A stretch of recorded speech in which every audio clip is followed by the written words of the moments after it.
Assalamualaikum warahmatullahi wabarakatuh. Innal hamdalillah nahmaduhu wa nasta'inuhu wa nastaghfiruh wa na'udzu billahi min shururi anfusina wa min sayyiati a'malina. May yahdihillahu fala mudilla lahu wa may yudlil fala hadiya lahu. Amma ba'd. Allahumma shalli wa sallim wa barik ala nabiyyina Muhammad wa ala alihi wa ashabihi wa li baitihi wa dhurriyyatihi ajma'in. Bapak, saudara, saudari, ikhwan, akhwat fillah, as-saimun, as-saimat, al-qaimun, wal-qaimat. Alhamdulillah kita sudah sampai di akhir dari 10 hari pertama. Dalam hadis yang masyhur, kita sudah hafal barangkali, tapi jarang dibaca orang. Orang senangnya hadis yang dhaif. Hadis yang dhaif membagi 10 hari pertama, kedua, ketiga. Tapi hadis yang sahih riwayat Imam Al-Bukhari dan Muslim tidak membagi. Idza jaa Ramadan futtihat abwabul rahmah. Jika datang bulan Ramadan, maka dibukakanlah semua pintu rahmat. Tentu pintu rahmat yang Allah bagi untuk dunia. Allah itu dalam hadis Imam Muslim dikatakan inna lillahi mi'ata rahmah. Allah mempunyai 100 rahmat. Satu rahmat Allah bagi mulai dari awal penciptaan alam semesta sampai akhir kiamat nanti. Maka rahmat itu terkumpul banyak di malam ini, terkumpul pada siang-siang Ramadan. Maka disebutlah futtihat abwab, dibukakan pintu-pintu, bukan satu pintu tapi abwab, plural, jamak dari bab. Seperti masjid ini ada pintu-pintu, banyak akses untuk bisa mencari rahmat itu. Lalu rahmat itu apa? Rahmat itu kasih sayang Allah Subhanahu wa ta'ala. Maka orang yang berpuasa akan gampang tersentuh dengan orang lain yang hidupnya kesusahan.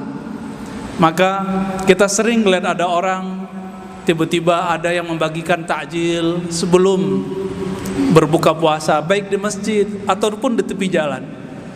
Alhamdulillah Ramadan ini sudah mulai hampir normal, walaupun belum normal. Tahun lalu begitu menyedihkan, kita tidak tahu tahun depan. Maka mumpung bulan ini, tahun ini, nyawa kita masih bersatu dengan tubuh ini, nikmati sepuas-puasnya kenikmatan Ramadan. Kita tidak tahu tahun depan, tahun berikutnya lagi kita tidak mengerti.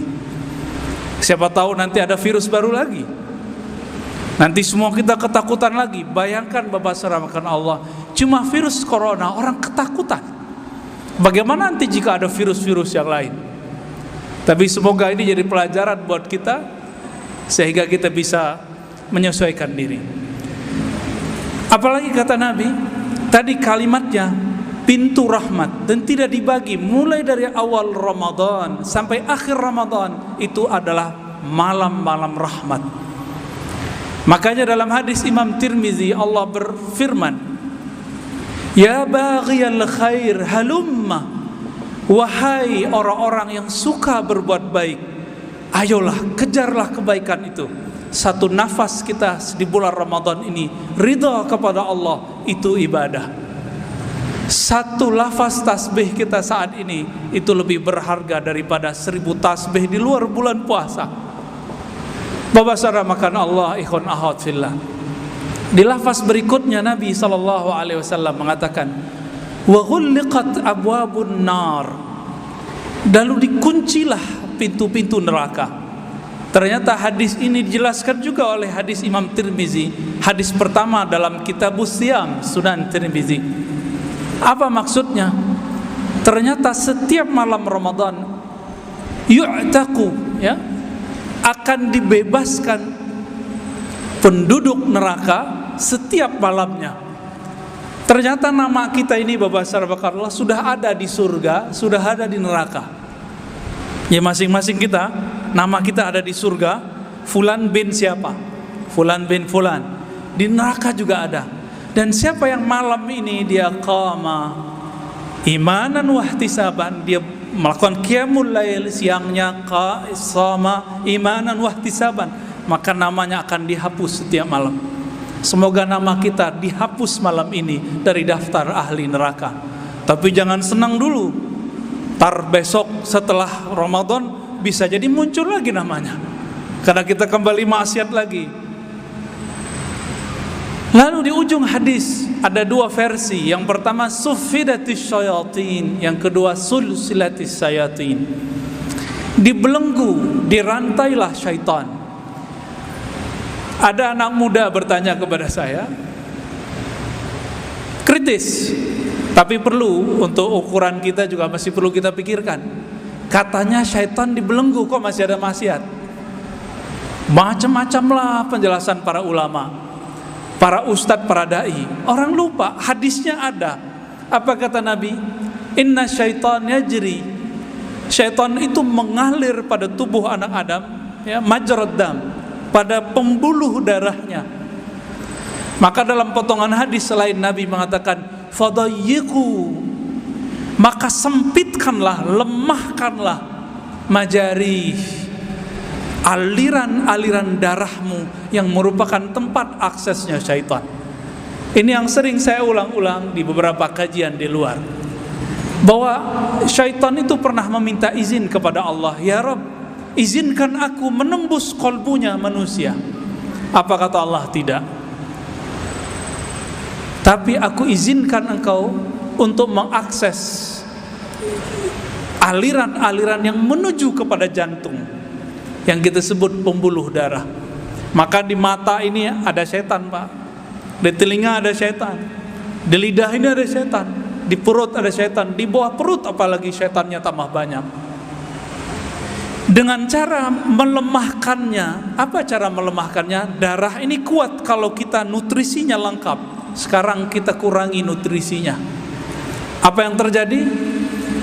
Tempat syaitan itu berakses, berakselerasi, berbuat, itu tempatnya lemah, maka dia tidak bisa apa-apa. Itulah maksudnya wasuffidatis syayatin, syaitan dibelenggu.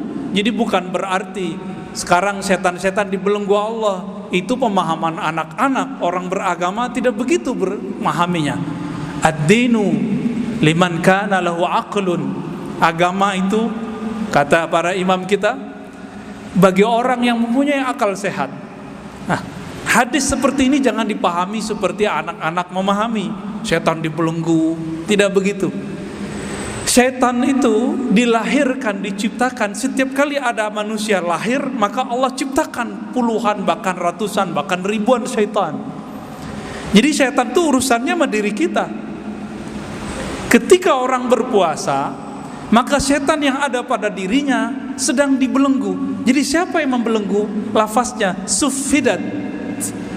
Dibelenggulah setan. Allah membelenggu setan itu melalui manusia yang melemahkan jalur-jalurnya, akses-aksesnya, yaitu pembuluh darah. Lebih kurang begitu pemahamannya lah. Bapak saudara makan Allah.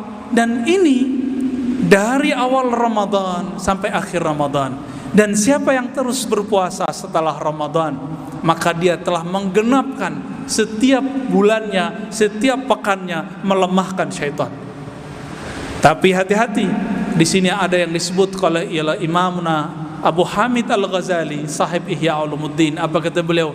Ada yang disebut al-mughtarrina min arbabil ibadat, orang-orang yang tertipu dari kalangan yang suka beribadah. Apa tertipunya? Berpuasa karena ingin sakti. Berpuasa Daud, nanti setelah puasa nih, mau puasa Daud supaya tajam kolbunya, bisa baca isi hati orang. Tidak sedikit juga saya ketemu orang puasa supaya rezekinya lancar. Lo apa urusannya? Gak ada urusannya, puasa-puasa, rezeki. Rezeki itu kata Sayyidina Ali karramallahu wajhah, imman ta'ti ilaihi wa imma ya'ti ilaik. Rezeki itu ada yang engkau menjemputnya, ada yang dia yang menjemputmu. Jadi nggak ada urusannya dengan puasa, ya. Orang puasa kalau nggak menjemput rezekinya ya tidak dapat rezeki. Kecuali kita sudah sampai pada makom tajrid, makom yang manis, seperti gula yang manis dicari oleh semut. Jika ada orang-orang yang sudah mempunyai kemampuan seperti ini, dia cukup diam-diam saja, maka nanti rezeki datang kepadanya. Ada orang seperti ini dengan cara dia bekerja di masa mudanya lalu tajrid di masa tuanya. Lain lagi dengan cerita ahli-ahli kolbu. Mereka ini melatih kolbunya setiap saat, sehingga ketika kolbunya sedikit berkehendak saja, Allah kemudian mewujudkannya. Inilah yang dikatakan dalam hadis Imam Tirmizi, man syaghalani dzikri an mas'alati, siapa yang sibuk menyebut namaku sehingga tidak sempat meminta kepadaku, termasuk mencari rezeki barangkali, maka aku akan berikan kepadanya ma'utiyas sa'ilun, apa yang diberikan kepada orang yang meminta, kepada orang yang mencari-cari, kepada orang yang bersusah payah berangkat pagi pulang sore.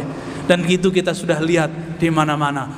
Orang-orang ahlullah seperti Sayyidatuna Maryam, terbersit di hatinya mau buah apa Allah datangkan. Apakah kita mengingkari ayat ini? Tentu tidak. Maka kadang-kadang logika manusia kita harus kita kembangkan lagi, bukan dibuang.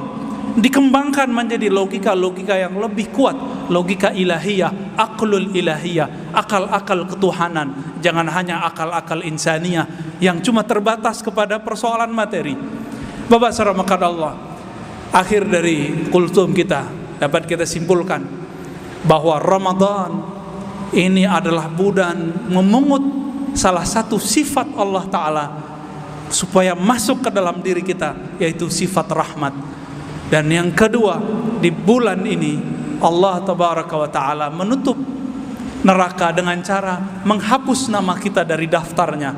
Dan yang ketiga, syaitan dibelenggu dengan cara apa? Dengan cara kita melemahkan aksesnya. Jadi jangan salahkan syaitan. Kalau kita masih maksiat, berarti kita masih menyisakan senjatanya dan kekuatannya. Semoga Allah merahmati kita, semoga Allah membimbing kita ke dalam ridha-Nya. Amin ya rabbal alamin. Ja'alana Allah wa iyyakum minal muttaqin wal mukhlisin wal mukhlasin. Amin ya rabbal alamin. Wa sallallahu ala nabiyyina Muhammad. Assalamualaikum warahmatullahi wabarakatuh.